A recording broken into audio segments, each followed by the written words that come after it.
Man, that was quick, man. Look, thanks guys for tuning in. This is the SC Connect. This has been so quick. Usually it's not this quick. I'm kind of caught off guard. No. Hey, they've improved things, man. They're recognizing how many people leverage this platform and they getting better at it, baby. God. We gotta be thankful. Let's be thankful around here. That caught me off guard. You should see Steven's face. Hey, man, this is the SEC Connect, man. We got 4 out of the 5 a day. You got me, we got Ty, we got Steven, we got Jay, man. What's going on, folks? Hit that like button. Hit the subscribe button, man. Football season is coming upon us. I think we're about, 50 days short, like prior to the season starting, man. So it's going to be a great year this year. We got a slew of topics. Nice topics today is what teams do we really think are going to have the opportunity to win the SEC championship game? We're going to talk about this Ole Miss schedule again, because just kind of seeing about that Ole Miss schedule, we're starting to see, are they really the team that we think they really are, folks? You know what I'm saying? But look, we're going to go ahead and start off with what teams do we believe are real competitors to win the SEC this year? Jay, I'll start off with you, man.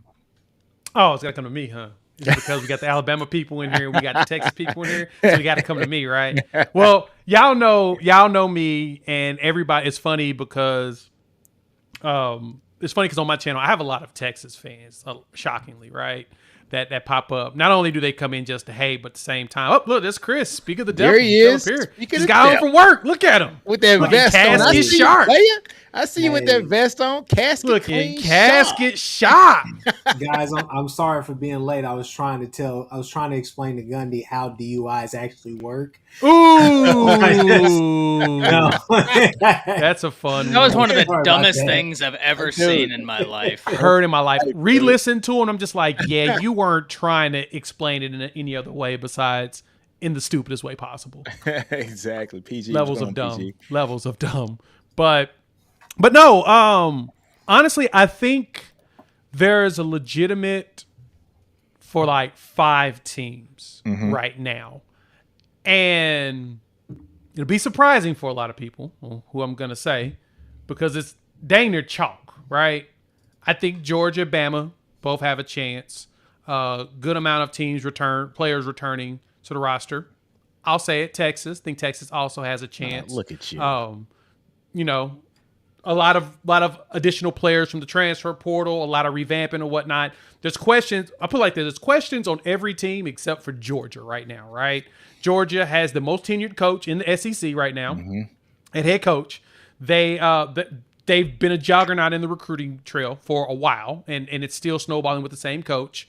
Bama, the big question is, Kalen DeBoer now is showing that he's really good at recruiting in the SEC, bringing in the right staff and doing everything he's supposed to do, but it's still his first year there at Bama. Still got to see what that looks like playing when he changes things up for Jalen Milroe and gets the best out of him, right?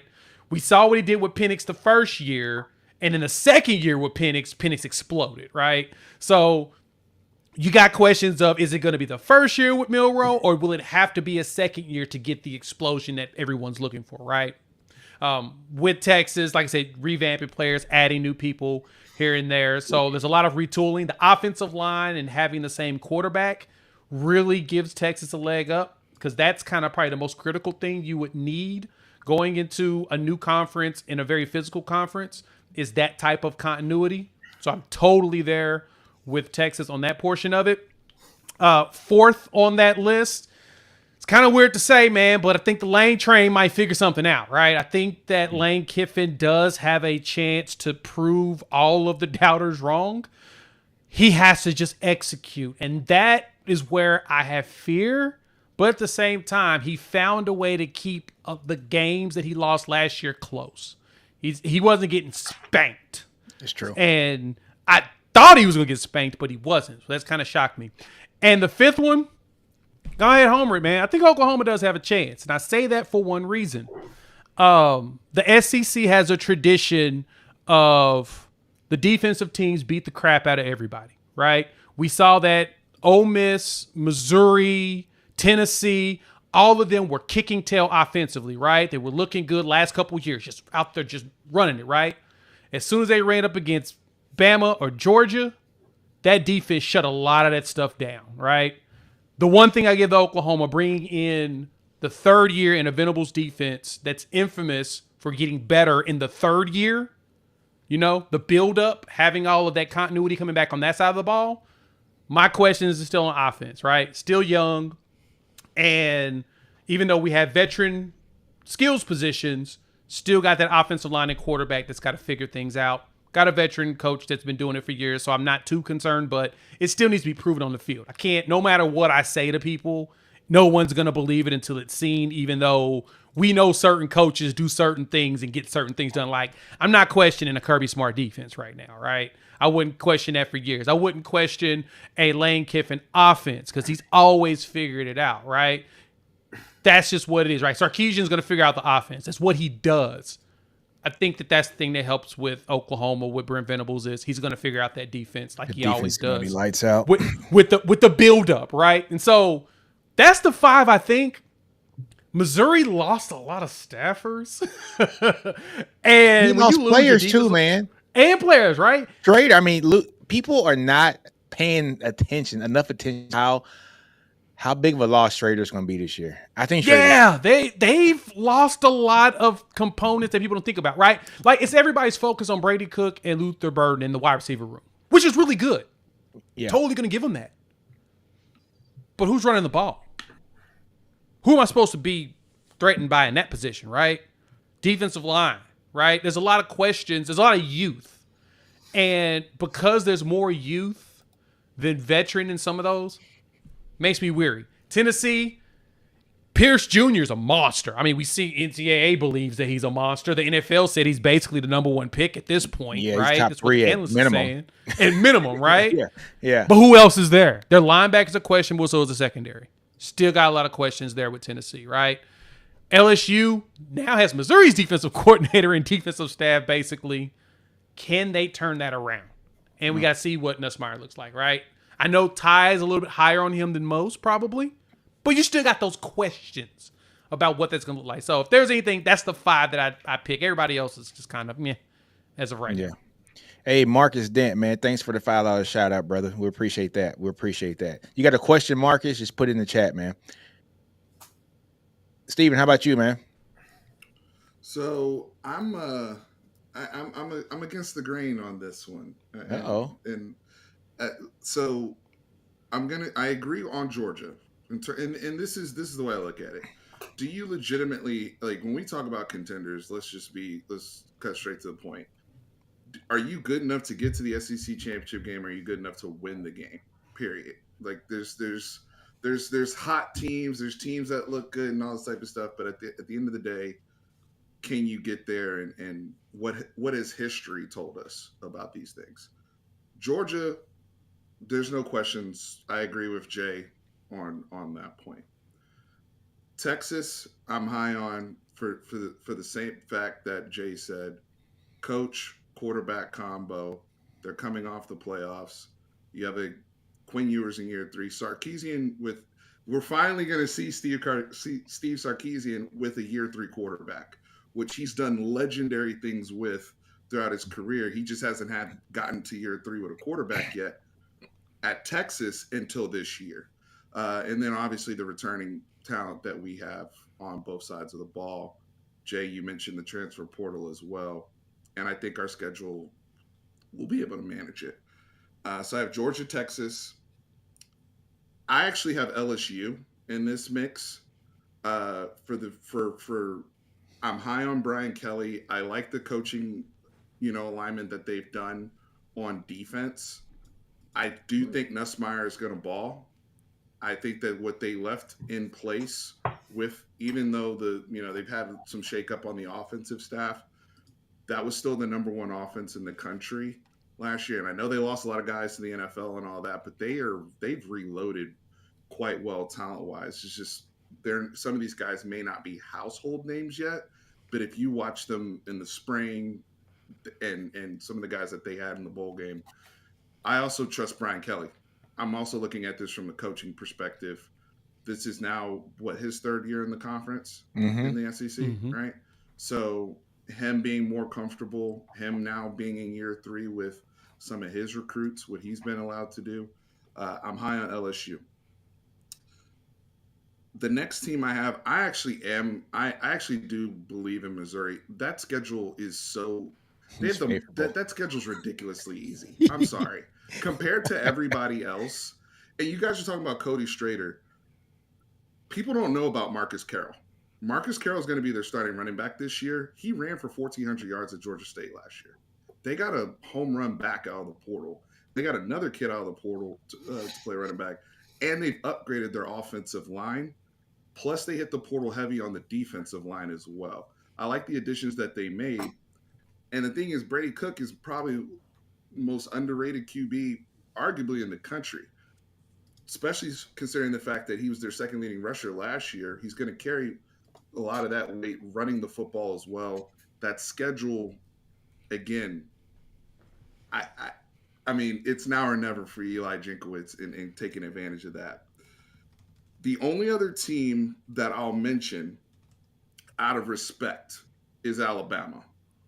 And Ty, the reason why I'm hesitant on Bama is because it's Kalen DeBoer's first year, and I do think that I think if you win a conference like this in your first year as the head coach, the allegations and the doubts about him replacing Nick Saban are completely gone, in my opinion. And I know, but out of respect, with the quarterback coming back, the offensive line that I know Alabama's going to have this year, I'm still in the defense.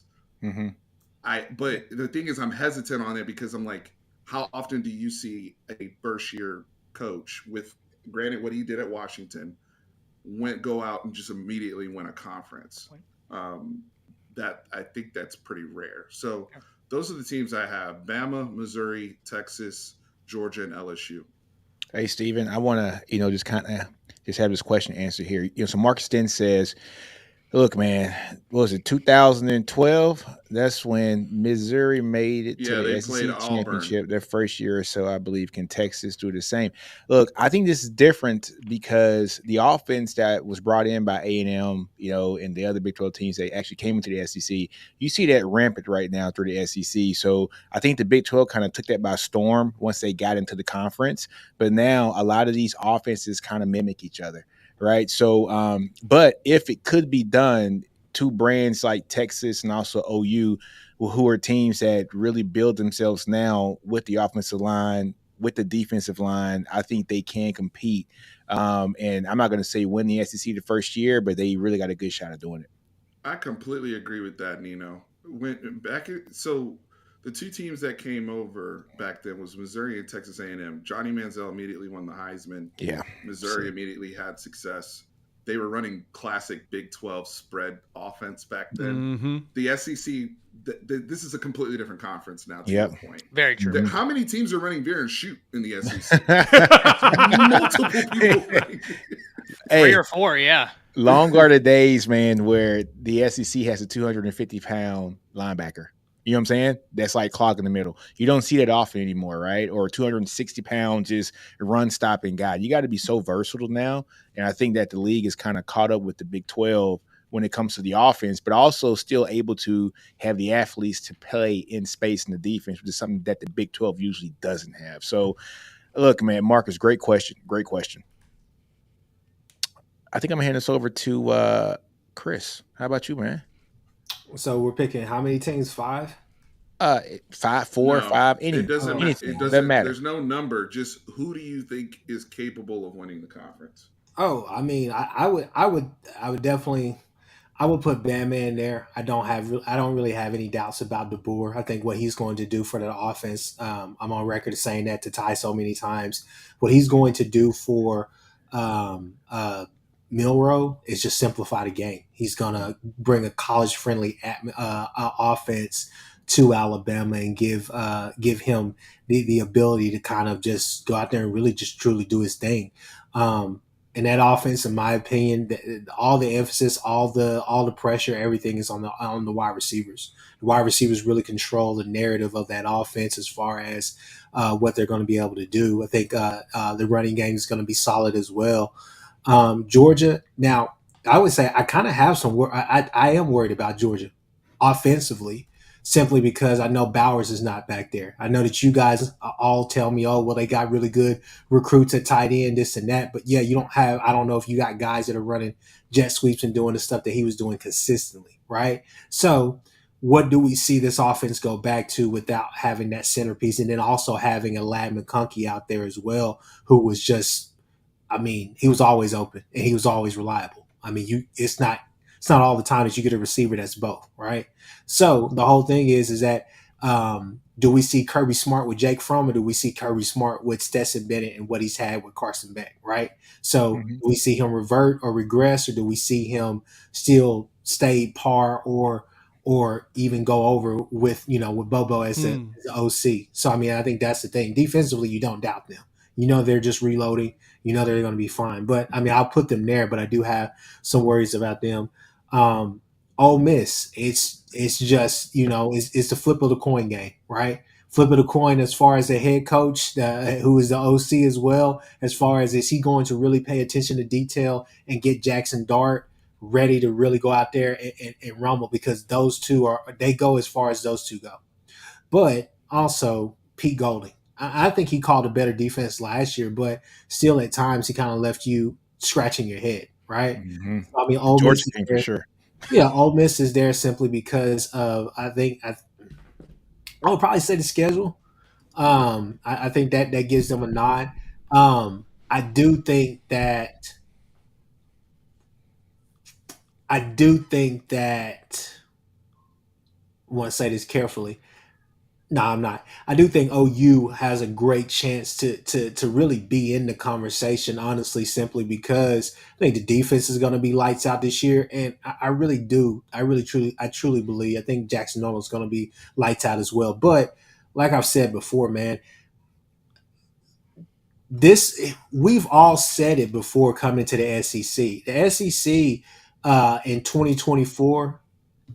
There are going to be a lot of new things happening. There are going to be a lot of new incumbents, new quarterbacks, new OCs, new this, new that. It's a lot of new faces around, a lot of shuffle faces and stuff. So we got to see how people react. But I think that when you look at that wide receiver room, and then you look at just the skill position as a whole, if OU can have a run game early on this season, which they didn't have last year, and then also with those receivers, it's going to be hard to stop, because you're not going to be able to just to you're going to have to hope that Jackson Arnold is still falling for those disguised, cover threes, cover two looks or whatnot.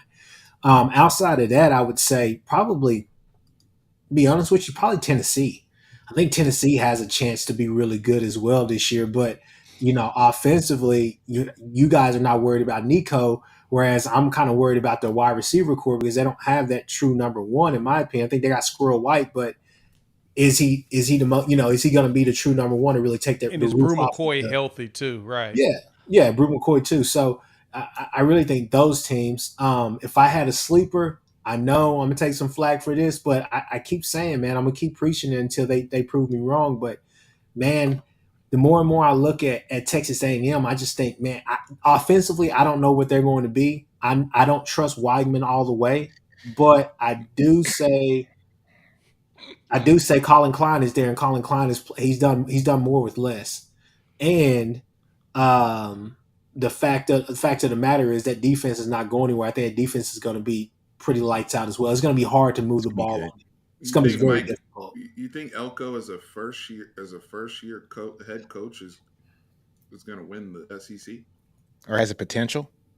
I think they have. I think it's a high risk, high reward pick, but I wouldn't be surprised if they hovered around at 9-3 in that first year, simply because he still has a bunch of those 5-stars that we all wanted on our teams. He still has a bunch of them, and I think he's going. I believe in his development, and I know it's short term right now, getting there in December or whatnot, but I just feel like with the transfers, the guys he's done, I just feel like he fits what they need. And I've always been on record of saying teams like Texas A&M, Miami, LSU, they're just one coach away. They always going to have the players. They're just one coach away that can elevate them, make the right decisions, not be stagnant like Jimbo was. Yeah. But no, I mean, I just think that defense is going to be. I think that defense is going to be one of the top defenses in the SEC when it's. But all it was said. last year too. I think that's my only thing with A&M is Their defense showed up last year too. I mean, they showed up. They had a really good defense. Their offensive line, that's their problem. Can Elko turn that offensive line around enough year one to have that team competing and winning games, week in and week out? Last year, defense was great. This year, defense is going to be great. That's not the problem. Can that O-line be healthy enough and be active enough to keep Weigman upright? I think that's the main thing. If Elko wins the SEC in his first year, it's a wrap, dude. Of Texas, Texas A&M has not won a single conference title since 1998. No, right? They'll put a statue up of him. Like he's going to get a $200 million extension. now, to go with trophy? that, yeah, I think Chris isn't off base on that, and I say that for two reasons. One, this isn't Elko's first stint with Texas A&M, right? We was there before. First time head coach. I know what I mean by that. I know what you mean. I'm saying this isn't his first stint in the SEC. It's not his first stint at Texas A&M. He went to Duke and did more with less. And every time we see a coach do more with less like that, they shock us. And he comes back to basically the same guys he recruited to Texas A&M. It's not like he was gone like 8 years. He was gone 2. And some of the guys he recruited, still there. So I like Steve, I get what you're saying. And like I said, but at the same time, I get Chris where they could be a sleeper. The question is, can Elko get it together and actually execute? Don't know. You could sell me on that, Jay, if Elijah Robinson was still in the room. That is true. Well, that defensive line is still there for the most part, besides Walter Nolan. I know, but Elijah, like you talked about the kids he recruited. Can we be real on who recruited the kids there in 2021? Fair, but he was the defensive coordinator there. Yeah, and Nick Williams is up in Syracuse too, ain't he? Yep. That's true. Oh, and look, this is a great comment, man, by Odd Future. This is going to hurt defenses not only in the SEC, but across the country. Helmet comms is going to hurt defenses across to be able to get plays in fast. That is going to be something special, I think, for offenses. It's going to make it's going to make college football a lot faster than what it already is. Unfortunately. Right? And high scoring like crazy. And this is going to be something that is going to actually hit defenses and make them take a step back, I think. So now the only counter to that is that how many seconds you get? What, 15? 15. I mean, it's still some things you gotta. One person can communicate on offense, one person can communicate on defense, and you have 15 seconds. Yep. Yeah, and the helmet comms thing too. The defensive guys get it too. Yeah. I mean, so some of these high level, you got some NFL DCs. Coaches that are former DCs that will pull a Belichick in the Super Bowl and won't even show you their alignment until there's 15 seconds either. That is true. That is true. It goes both ways too. That is true. In terms of comms. Like Anthony Hill was on record of saying he much prefers getting it in his helmet, right? And being able he's going to be such a problem. Hey, Chris. I ain't even get on here throwing shots at y'all. I ain't even said that about Texas. He's asking, so no Texas? As a team that could potentially win it? Even didn't pick OU, so I ain't got to pick Texas. Can I say why I didn't pick OU? No, you didn't say why you didn't pick OU. Oh, it was only because of your November. I've been on record about this all the way through. I think your November is crazy. November's wild, and I agree with you. That's the only reason why I didn't pick up. I love your defense. I think they're going to be amazing this year, but I also have questions about Seth Luttrell and what's his name, Finley or whatever, going from Levy. Like, are you better? Is Seth Luttrell an upgrade? I mean, because I think we saw what he did at North Texas too. Questions. It's gonna be interesting. Don't remind me about what he did at North Texas. You defended like crazy him at North Texas. No, if you remember, and we can go back to the video, I said I walked out of 3 North Texas games at halftime because I've never seen more undisciplined football in my life. They set the record for most penalties. I swear to God, there were 13 flags in the first quarter, and I came with somebody and I said, I'm gone. Now, should they have fired him? Probably not, because it's UNTJ. And even though they were undisciplined as can be, they were still not awful, right? Like they Right. were better than North Texas usually was. So you are right. You're not wrong. I did defend him. I didn't think he should have been fired. But I also, in defense of Luttrell, I think he's a much better offensive coordinator than he is a head coach, because that North Texas team had, like, if this was an RPG, Yeah. they would have had the discipline stat to like -50. It was terrible. But when we look at North Carolina with Seth Luttrell as the offensive coordinator, those were the Trubisky years, yeah? Like, Not that, and then No, that no, other that it was quarterback that he Marquise had- Williams. Yeah, and that was very Marquise Williams threw for 3,000 yards and yeah, rushed I mean, for almost he's a really over good 700. offensive coordinator. So, yeah. I don't worry about him as an offensive coordinator. I worry about him as a head. Yeah, I think they went Can I chime in 11 and just say and they one went thing? 11-1 that season, but lost in the ACC championship game and then lost their bowl game. So He's they a finished solid 11-3. OC. Let me He's a really say solid something. OC. Let me add to that. Is he real better quick. than Jeff Lebby? Yes, I don't he's know better, that. he's better than Jeff Lebby. And one of the things I think that you guys will definitely appreciate, you Texas fans especially, game management. Because there was a lot of times, especially, let's just go back to the two games that we lost in the regular season last year to O State and Kansas. You get interceptions late in those games. 4 minutes left on the clock, and then you go out there and have 50-second drives. I'm gonna leave it at that because I don't want to piss Jay off, but I'm just letting y'all know. I mean, it's game, like management, game feel, game flow, knowing that we're not gonna go out here and just we're gonna pound the rock 3 times with a running back that hasn't played all year. I want to throw my pen thinking about that again. Yeah, Thank literally. you, Chris. So, I'll be right back. I gotta throw some shit. Also, y'all upgraded because you don't have Ted Roof as well, and his game management defensively was atrocious. I'll never forget when y'all played West Virginia. They have a quarterback that can't throw north and south because they're on quarterback 3. He can only go east and west. And it's they let the 4th and flats wide 3. open. And y'all are playing 10 yards off on 4th and 3. I was screaming. I was like, this is football 101. And you're like, and of course they get the first down. And so Roof is an addition by subtraction as well. I'll say this before we pass it off to Ty. Steven, you were right. And I was wrong. Levy didn't know what the hell he was doing because that motherfucker had us on the field playing. I was like, what are we doing? The Bloods and Crips truce right now? My Like, uncle what's called going on me. here? My uncle I know what called he's me and be talking like, about "Hey now. man, Not like us. My uncle called me I thought this was "Hey, about to be man." the pop out He'd concert. be like, You know what "Hey I'm talking man, how long were you on the field?" I said, "Oh man, I timed it. We was on the field for like 55 seconds." I was like, Nino, do you remember I was driving that point home like crazy about when you have to marry as a coach, as a coordinator, you have to marry the veer and shoot. Yeah. You want to go at breakneck pace with your defense. Yep. And you need to know what you're doing with tempo. Yep. That's what he's talking about. Yeah, Like, I remember from the podcast we had before. It's the same thing. Homer was I won't say concerned, right? Concerned's a very strong word.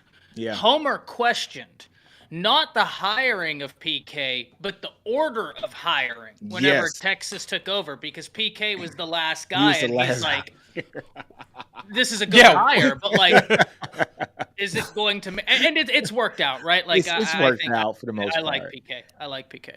All right, but hey, Ty, prior to you, like actually coming on, look, Stephen Houston said something. He goes, A&M has culture problems that Elko isn't going to fix in one off season. I think their foundation is better with him than with Jimbo, though. And that is, look, that kind of reminds me of, I guess. I like Elko long term. Yeah. That kind of reminds me of the Sark hire. That first year at Texas was rough. You know what I'm saying? Building the foundation. Really scrapping everything from the program and installing his own program. I think that's what Elko's going to do, but I think Elko might have a little bit more success his first year in the Sark.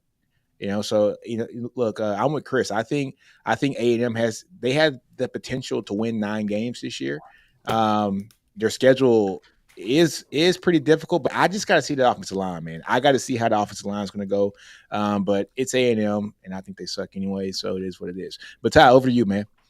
Yeah, so my 5 are the same as Jay's. I have UGA, Bama, Texas, Ole Miss, OU. And when I look at this, Georgia, I don't have I don't have any concerns with Georgia. I guess my only question is how good is your defensive front going to be? Because last year they were good, but they weren't the Kirby maulers that he had up front. And believe you me, I know that defense very well. I've watched it my entire life, and there's one thing it has to have: maulers up front. Now, the only reason I can't say I'm worried is because they've now been with Kirby another year. They're gonna get coached up real well, and they have a lot of talent there. So that, like I say, and I think I speak for everybody on this panel. One of the good things about this panel in particular is that you hear a lot of talking media heads. When they say questions, they mean concerns. Everybody on this panel, when we say questions, we mean questions. We'll let you know if we have concerns, right? Like don't get it twisted. I agree. That's a question, not a concern. And when I have a question, I feel like the answer is probably there. On to Bama, Stephen, I don't have the answer to your question, and I think it's an incredibly fair question. And I asked this the other day, and it's not a question I'm asking in order to answer yours. It's a true question. I don't know when the last time a program that was at the place that Bama is got a coach that was just in a national championship. Right? Like, when is the last time we saw a program at the top of college football, their coach retires, and they get a coach? Unprecedented. Yeah, so Yeah. who knows? Who knows? But the SEC is different. There's no two ways around that. I've told everybody for a while it's different. That's a reason why I like what Texas and Oklahoma have been doing over the past 3 years, preparing for this, because you have two coaches that, even though Venables wasn't in the SEC, Clemson played SEC football. Let's be very honest here. In terms of their style of play, that was an SEC-style team. He knows what it takes. Sark coming from Alabama, he knows what the SEC takes. So I think both teams are very well aligned to be able to do good in this conference. The one thing I'll say for DeBoer is he's won everywhere he's gone. He inherited a 4-8 program at Washington and took him 25-3. Went to the national championship his second year. And it's going to be a lot of fun. Like I say, from a schematic standpoint, circle the Bama-Georgia game. I think for those of us that love X's and O's in football, fireworks. Mm-hmm. Absolute fireworks, right? Like, in terms of what DeBoer is going to try and do to get Kirby's guys out of position to create assumptions. It's a little bit like Sark versus Nick Saban, right? Like, when we look at what Steve Sarkisian did, he was giving all of those Bama guys a lot of eye candy and creating assumptions, and then he was going to take advantage of the assumptions that he had planted. He inceptioned all those Bama defenders. And it's almost like, okay, here's the side of hand, and then here's the right. You know what I mean? And it was a thing of beauty, that last Texas-Bama game, what Sark orchestrated on the offensive side of the ball. I've gone back and watched it. I've cried my tears. But it's beautiful, what he orchestrated. I think that was Sark at his best, right? When Sark is in his bag, he's hard to beat. There are very few play callers in the NFL that can compare to Steve Sarkisian when he's in his bag. I've never shied away from that point. And that gets me to Texas, right? I think Texas is going to be very dangerous. I'm not worried about their running game. I'm not really worried about the wide receivers they lost, though you did, you had some really incredible guys, but you got some incredible guys. Isaiah Bond is very, very talented. I think Silas Bolden is ridiculous. I'm really high on Jonte Cook. Hopefully he takes those next steps that he needs to, because I think the talent is certainly there, especially for him to be a slot demon. I think that he could really give a lot of cornerback threes problems. And then you have Wingo, who I think is going to develop to be a household name by his sophomore year, if not his freshman year. That's how high I am on him. The kid is one of those guys that can do it all, right? And he, if I'm not mistaken, is he going to play Z for y'all or X? Yes. Yeah, Z. Yeah, he's sick, dude. He's got the ability to play anywhere, right? Like, if you wanted an oversized slot wide receiver, he could go in there and dominate. Like, he could play X, Y, Z. He is fantastic. Really excited about him. Ole Miss. I echo a lot of the same comments y'all have about Ole Miss, but I also wonder about the viability of the transfer portal in the manner that Lane Kiffin has used it. Let me explain. The transfer portal is a thing of beauty to use whenever, say, Brent Venables gets to Oklahoma. It's a team that it is not constructed in the manner he needs it to be at all. So he hits the transfer portal to try and start the building blocks early. Got it. Love it. Outside of that, Sark has got a great usage of the transfer portal. Kirby has got a great usage of the transfer portal.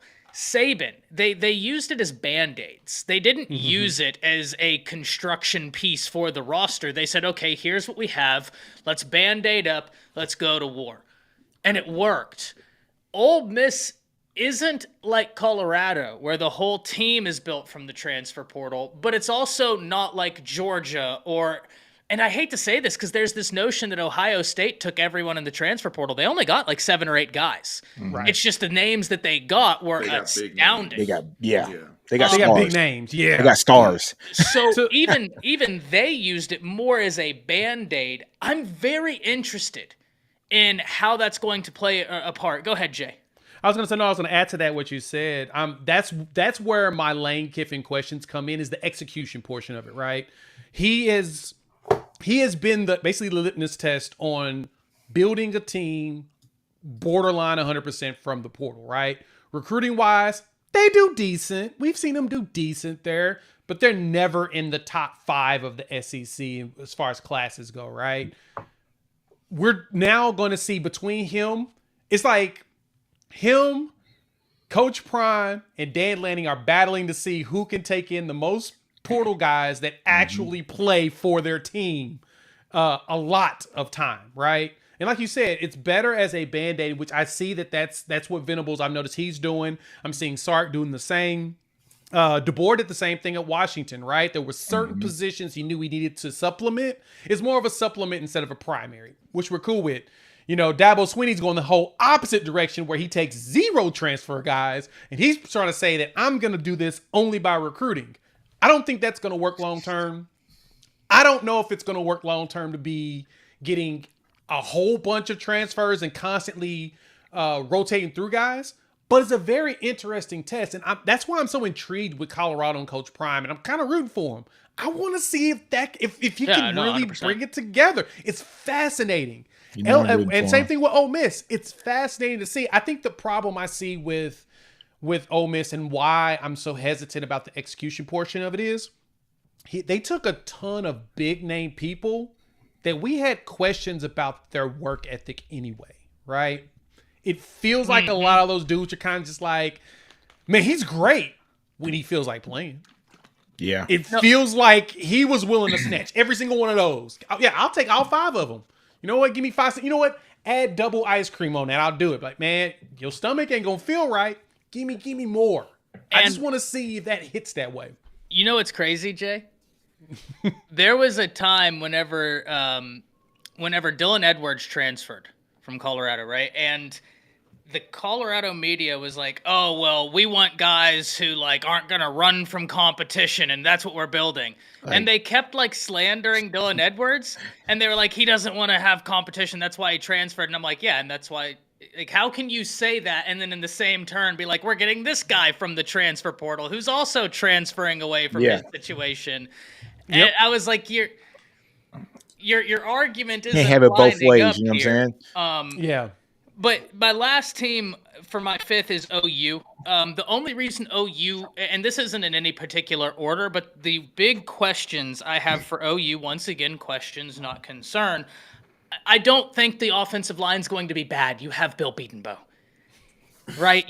But how good is it going to be? And the only reason I say that, you don't have Dylan Gabriel anymore. And I think Jackson Arnold's going to be a stud, but he's young. And now he's going up against a league that historically, like Dominic Williams was a monster in the Big 12.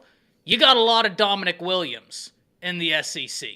Right? Like, you got a lot of those type of players. Not to say that Dominic Williams won't be a premier dude in the SEC either, but you get my contention here, right? Yes. Like, you have a lot of those guys. It's a big difference getting your quarterback 3.5 seconds to 2 seconds, especially a guy that hasn't had a full year behind him. But I like Jackson Arnold's ability. I like the future of Jackson Arnold. I just think, Jay, y'all have the second hardest schedule in the country. I think Florida's got the hardest schedule. I think y'all probably have the second hardest schedule in the country. They did y'all no favors. And that is my biggest question for Oklahoma. Not something y'all can control, unfortunately, but I do think OU's going to surprise a lot of people. I think they're built for it. I think that the wide receiver room, really, really good. Running back room, really solid. Tight end room, I'm super excited to see. Because I'm wondering who's going to really take the reins and how that looks with Latrell. Once again, not a concern, but I'm excited to see it. LSU. They're not on my list because, guys, I'm going to go ahead and let it be said right now. I'm probably going to have to eat crow on this. I have a lot of questions about LSU. Not the hires they made. I think they made great hires. And I'm not worried about LSU in 3 years because I do agree. I think Brian Kelly's a hell of a coach, right? I'd be lying if I said otherwise. I think Nussmeier's going to be fine. I'm not worried about even what they lost at wide receivers. LSU has wide receivers that just pop out every single year, and it's like, okay, Jesus, where did this guy come from? Them and DBs. Them and DBs. It's the defense for me. But for them to go from the number 105 total defense in the nation to being a top 30, 35, which is really where you're going to need to be that complete team to be able to compete, that'd be an all-time turnaround. I think actually Kane Womack holds one of the quickest turnarounds at Indiana. He's now Bama's defensive coordinator. When he became the defensive coordinator at Indiana, they went from 70th to 30th, right? That next year, and they were number 1 or 2 in red zone, number 1 or 2 in takeaways. That's my big question for LSU, and also running back. Not to say that they won't have great running backs, but gentlemen, Jaden Daniels was such a big piece of that running game, and though I think Nussmeier is going to be a monster quarterback, are you going to be able to supplement the running game to be able to assist him? I think that they have a Joe Moore award-winning potential on the offensive line. I think Texas has got a Joe Moore award-winning potential offensive line. I know some people are Lester saying, Brian Kelly, come on, man. Hey, Brian Kelly's won. We can talk about him getting to the national championship and not winning it. He got there. I don't think people look at his respect. first 2 years at LSU. He was lighting up the SEC and was kind of wait, he wasn't supposed to be this good starting off. I think Nick Saban spoiled people in terms of Nick Saban won it. It's not easy. To get there is incredible. Brian Kelly's a heck of a coach. Missouri, I do agree, though, Steven. I'm really excited about Missouri. I do like their running back. I really wish they would have gone and got Dylan Edwards. Yep. Because if they had gotten Dylan Edwards, I wouldn't say a word about Missouri at that point. He fits that system so perfect. Like a glove. He fits it so perfect. Who's that? Cody, what's his last name? Schrader. That was their last name? Schrader. I don't want to say Schroeder. Yeah, Schrader. Literally, you plug play. Boom, boom. Dude, he fits it so perfect. Dude. Oh man, that'd have been awesome. I think people are gonna be pleasantly surprised when they see Marcus Carroll run the football. I agree with you. I do agree. How many years does he have left? Was he a sophomore or junior this year? I think he's a junior because he's played 3 years at Georgia State. Oh, he's already played 3 years? I think so. He's probably a senior. Okay, he's probably a senior, so this is last year. It's just with 1,400 yards last year. Yeah. And he caught 25 passes. Oh, did he? Yeah. Mm-hmm. He's a well-balanced guy. And Robert, if they do, I believe it would be for 2025, not 2024. Gotcha. My thing with, can I talk about LSU real quick? Please, because I want to be wrong about them. I do. No, I don't. My thing is, and I know Nino has to go. Nino hasn't given his teams yet, but so far everybody has said Ole Miss. And I have more faith in Brian Kelly than I do Lane Kiffin. I'm not going to argue with that. I don't disagree with that. I don't. I don't trust Lane Kiffin. To me, it's at the point where he literally needs to, even if he gets the SEC championship game, he needs to win it before I'll be like, all right. He got to win the whole thing for you? No, that's because that's what we're talking about. Can you win the conference? We're not saying can you make it to the SEC championship game. That's two different things. That means you got to win the whole damn thing. But LSU, my thing with LSU is they got Corey Raymond back home. They got Bo Davis on the defensive line, and we know what he can do development wise. And Coach Baker, I mean, they paid what $2 million for that defensive coordinator. Mm-hmm. They paid like almost record money to get him there. On top of that, was the talent that bad last year, or were they just completely disorganized and discombobulated? Like how my thing is, I think they have more talent than we realize. And I think like people like Harold Perkins were just lost, but they're not bad players. But that shouldn't happen with Brian Kelly, though. Well, you know, and let me one up you. I don't disagree. They do have good players, but their defensive line, that's an area they're hurting. They struck out on Dominic Williams. They struck out on Simeon Barrow. Mason Taylor is now in the NFL. That's the one area where, because I do agree with you, Kendrick Perkins with this coaching staff, but they do have Bo Davis. Harold Perkins. Not big Kendrick Perkins. Thank you. Can you imagine a 6'11", 300-pound edge running at you? Boy. Georgia just picked up that exact thing on the offensive line, though. But I did want to address this right here. Chris Simpkins says, if Texas has a Joe Moore potential award-winning offensive line, why aren't you scared of the run game? Chris, what I was saying when I said I'm not worried about Texas's run game, I'm not worried about them taking a step back, even though they lost an incredible running back to the NFL. I think the running back room has got plenty of names. And it's Sark. I'm not worried about them being bad. They're going to be very good. That's my fault. That's what I meant by that. Yeah, exactly. It's going to be interesting, man. I said Kendrick Perkins. Stupid. Kendrick Perkins. Beaumont Olsen's finest, baby. I remember watching him in high school play basketball. Nino, all right, Nino, have like who you 10 got? minutes. We need to get your teams. All right, so my teams, man. Okay, Georgia first off, but a great comment, from somebody saying that Georgia doesn't have the luxury of having the SEC East schedule. They got a pretty tough schedule this year. They do. You know That's a good point. That schedule was John Light last year. It was. That's a good point. He said John Light. What's it? Bishop Sycamore schedule kind of, you know what I'm saying? He said John Light. Wow, that's good. John Light. They didn't even make the playoffs. I'm just saying. That's good. That's good. That's good. The boys had a Bishop Sycamore schedule last year. Good. So I think that their schedule is going to be a lot tougher than what they've seen over the past 10 years, man. So it's going to be interesting. It should be very interesting to see how they adapt to having a tougher SEC schedule going forward. So, but look, in Kirby, I trust right now. So, Kirby's going to have to completely fail and just fall off of the radar for me to not trust Kirby. So he's done his thing, right? Next team I got is Texas, of course. I think Texas having a great offensive line, great offense. I'm not worried about the wide receivers. I'm not worried about the running backs. What I am worried about with Texas is the defensive line. And we shall see, is there going to be a line by some kind of committee? But there are no kidding war daddies on that line right now. But I said the same thing last year. Well, I didn't say the same thing last year. People said it last year that there were no war daddies, and Texas has a guy go in the first round and also a guy go in the second round, right? But I am worried about the defensive line and just what that defensive line can do in the SEC this year. So that's my hiccup with them. My third team, guys, I like Bama, and I've been saying this for the last month, and Ty can back me up on this. I'm telling you, Jalen Milroe is going to have a hell of a season this year. I can back you up too. He folks, look, I'm going to scream this to the highest mountain, and until it doesn't happen. Jalen Milroe has a competent OC and a competent, offensive game plan in his pocket this year.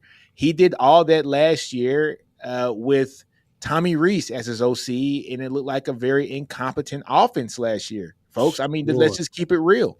Let's keep it honest. So Kalen DeBoer is going to have that offense jiving, with him. I like Milroe in that offense. Look, I like Bama. Bama just has talent. I mean, look, Kalen came into a situation where he is going to have a loaded roster, right? He has a loaded roster, and having a guy like Milroe on that roster, being the leader of that team, is going to be outstanding. I got Bama in there as well. My fourth team, folks, I like Missouri. Just looking at their schedule, they don't have a tough SEC schedule. They don't at all. And They got so that Georgia schedule from last year. they got They had that the schedule they SEC. had last year. That cakewalk they had last year, too. Yeah, I mean, look, man, I'm looking at their schedule right now, and look, Murray State, Buffalo, Boston College, Vanderbilt, then Texas A&M. But they got a bye week before that, right? So they got a chance to open it up against Texas A&M at Cal Field, though. Then they go to UMass, so pretty much a bye week. Then they go to Auburn. No, I'm sorry, they have Auburn come to them. I think it can be a tricky game, but I don't think Auburn's going to be that difficult for them next year. Bama's the one, right? So you got Texas A&M, you got Bama, and then you got an off week, and then you got OU.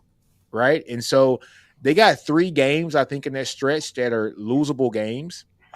But if they lose one of those games and come out and have a 10-2 season, they're in the thick of things to play for the SEC championship game, man. And they can look up and win 2 of those games. They could beat A&M at Cal Field. They could beat Alabama in Tuscaloosa, in T-Town, right? They could beat OU at Missouri. Right. And so I think that their schedule lends very well for them. My other team, and everybody's talked about this too, Ole Miss, man. Like, Ole Miss has the talent, but I'm telling you what, I'm kind of afraid of Jackson Dart and what Jackson Dart is going to do for that roster. Is he going to be the quarterback that is going to be able to lead them to an SEC championship game? They lost 2 games last year, but those are 2 games against some really damn good competition. They got smashed by Georgia. Was it 52-12 or something? 52-17, something like that. It was stupid, right? And then who else beat them? Bama beat them, right? Was it Bama tie? They were competitive the first half of the Bama game. Ole Miss, yeah.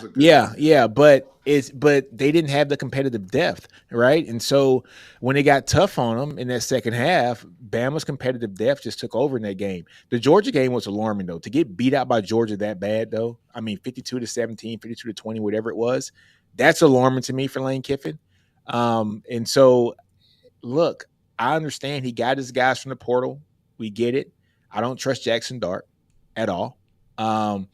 And like some of you guys have said, the guys that he has gotten in the portal are some guys that might not have been fits at their previous team because of issues.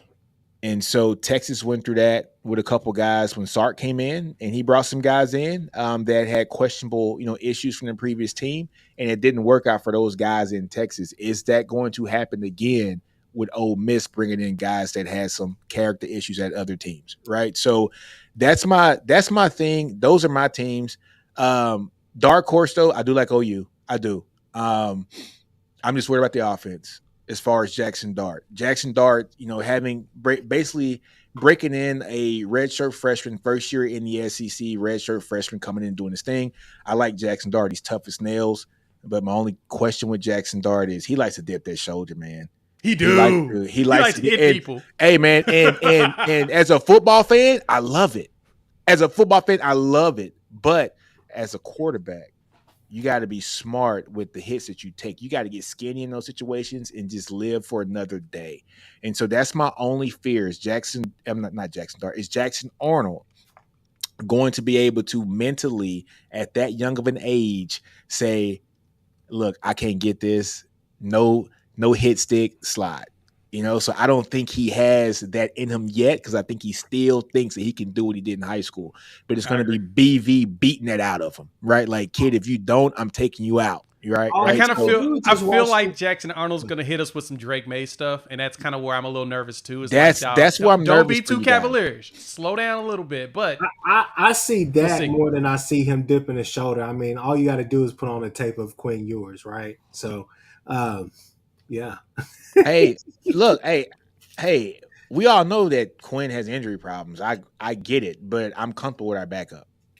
You know what I'm saying? I'm comfortable with our backup, right? And so can OU say the same thing? I'll let Jay answer that. Jay is who's your backup, Jay? Casey Thompson? We got Casey, and then we got the freshman Michael Hawkins. So are you comfortable with your backup if Jackson Arnold goes out? I'm comfortable with Michael Hawkins. I will say I am very comfortable with Michael Hawkins, but he'll still be young too. So it's what I'm saying. True freshman, though. True freshman. Yeah, that's where you run into, There you go. They're gonna make Now, mistakes. They're gonna make Casey's mistakes. play for a while. He ain't gonna be out. The question is, will he be healthy by then? Look, man, we saw Casey at Texas, we saw him at Nebraska, and we saw him at FAU. Okay, we know what Casey Thompson is. He's a good game manager. He's just got to be healthy. We know Right? what Casey That's the question. Thompson But is. he hurt his hand. But he had all those injuries. He had all the, what was Kieran saying? Yeah, all this stuff that y'all man. Hey, man. Hey, Let me do this. He before I can't stay jump healthy up outta either. here. Is where the problem lies too. Let me do this before I jump up out of here. Say, Ty Hayes. So we ain't gonna talk about Peyton Thorne. We ain't gonna talk about what. all right, I'm gonna see y'all later. I can't wait to see y'all next week. Jay got next week I can't make it. I'll be I think in Oklahoma next week. No, I'll be. Oh yeah, you will be in Oklahoma. You sure will be. Yeah. I forgot. So, hey, I'll be Chris, in Texas. I'll be in Dallas that's at right. SEC You'll be Media. So Chris, I will meet up with you, Chris, on Monday or Tuesday. We'll have like dinner or something on Monday or Tuesday. All right, man. Hit me up, Nick. But all I gotta say is, Nick, don't come over here playing around. Hey man, I'm wearing burnt orange. I don't give a damn. Playing around. I already told some That's people. hilarious. I don't give a damn. I'm wearing burnt orange. I bleed it, baby. Y'all finish it up. We'll chop it up later. Hey man, comment here from Longhorn Football Edits. Hey man, thanks for the $2 shout out, Nino and Steven on the live. Today is a good day. Appreciate it, brother. But Chris has a show at 8:00, right, Chris? Yeah, I'm about to pop out. I'll see you. All right, man. Ty, how about you? You got another show? No, I'm this is it. All right. Well, look, I'm about 40. Yeah, okay. I'm about 40. Anyways, but hey, look, man, good show, man. Hour-long show today. Good talk. It's gonna be interesting, man, to see who's going to win the SEC this year. I think it's a stacked and loaded conference this year. I love the addition of Texas. I love the addition of that other team. I can't even actually muster their name right now. I don't want to care to even talk about their name. But Ty, I think we all said 5 teams. Right? Yeah. We all said at least 5 teams, which means we believe pretty much right at a third of the conference has a legitimate chance to win the conference. Which is crazy, right? I mean, most times it's 2 or 3 teams, I would say, that you really kind of nail it down to, that are legit going to be in the mix. And so with this, I know we're 16 teams now, but for all of us to come up with to feel good about at least 5 different programs that have the potential to win the conference speaks volumes about the SEC this year. Hey, man, I'm telling you, Bama's going to be frightening this year.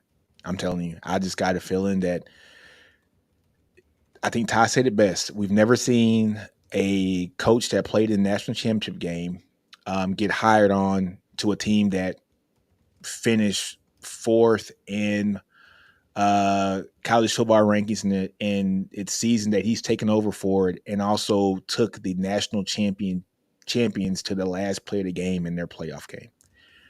Kalen DeBoer stepped into a wonderful situation. He has talent all around him, and I'm telling you, folks, he is a quarterback whisperer, and he's going to have Milroe looking like a freaking stud. Milroe is my Heisman dark horse. Yeah, I think Kalen's going to be great. I would feel that much better if he had kept the best player on the team. Yeah, that's true. That's true. We were. I feel like. I know, man. Caleb Downs. Caleb Downs is the beast. He's a beast. He's a beast. Oh man, he is. That's a culture thing too, man. That is. Yeah, Caleb. But it's so the Caleb Downs. I completely agree, but I think that one of the nails in the coffin. One, T-Rob left, then Saban left, and then they were doing a workout, like a team workout, and apparently he showed up real late. And Milroe ripped him. Oh boy! But look, I like that. And so I think that it was kind of one of those things where it's like, hey man, if you're not fully bought in, it's probably a net negative. Yeah. As talented as you are, but I do agree he would have been the best player on the team. Losing him, there's no world where losing Caleb Downs is a good. I'm just glad he didn't go to Georgia. Okay. I'm just glad he didn't go to crazy. Well, yeah, I'm with you. Kirby burned that bridge with his brother. That's true. Yeah, because he didn't recruit his brother, right? And so, so he ended up going to North Carolina, right? Yeah. Yeah. So, but look, man, I'm a big Bama fan this year. As far as talent, I am. Welcome to the dark side. Alpha Dog, I was the only person that picked LSU. You were, but and I was the only person that did not pick Ole Miss. Everybody else picked Ole Miss. Steven, LSU's gonna be so interesting though, man. They're It gonna is be an interesting team. one way or another. I mean, because man, Brian Kelly is such a great coach. He is an outstanding coach. But it's just, can they get that defense to where we're used to seeing LSU defenses? I've never seen an LSU defense. Well, I should say never. Said, it would have to be a historic turnaround. And I think they'll be good. Valid.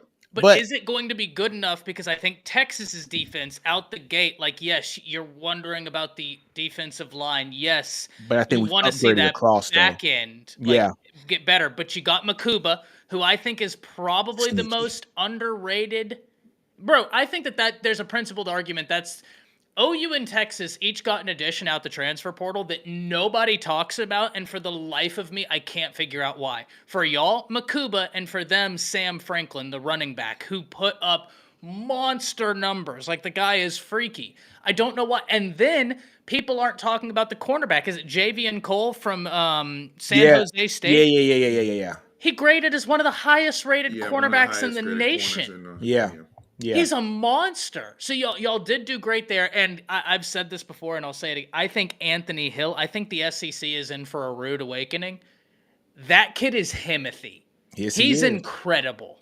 Dude, did you see what he did as a true freshman last year? He's incredible. Dog, he was – the things Anthony Hill did last year, it reminded me of so many things that Derek Johnson did. I just think Anthony Hill might be just a freakier athlete than Derek Johnson. That's saying a lot because Derek Johnson is a guy that could potentially be a Hall of Famer in the NFL. I mean, he had that long of a career for that long of a team with Kansas City. He's a college football Hall of Famer eventually. Dude, I mean, his freshman year, I think he might be more explosive than DJ, and that's saying a lot. Derek Johnson was a freaking beast. You know what I'm saying? So I'm also biased because he comes from Ryan, and I'm currently in Texas. So I watched him a lot. Yeah, I like Ant Hill. Oh, man, hey, man, football can't come soon enough, dude. It can't come soon enough, man. Such a beast. Oh, my God. All right, guys. Hey, look, man, it's been an hour and 5 minutes. We're going to head this out. Probably won't have the show next week. I know I'll be traveling on business. Jay will be on business, too. Steven, are you traveling on business next week? I am, and there's but you guys will be inundated with SEC Media Days, which are next week. I'll have my computer with me. I might. I'm here to disappoint everybody. I'm gonna go ahead and come clean. SEC Media Days is a hop, skip, and a jump away from me. I'm not going because college football 2025 is going to be out, and my ass is going to be playing that. Dude, I won't be home. So I got to order the game probably on PlayStation 5 now so that it'll download as soon as it drops, and my son's going to freaking play the damn game before me. Little Nino, man. Little Nino. All right, man. Tell him to do it big. All right, y'all. We out, man.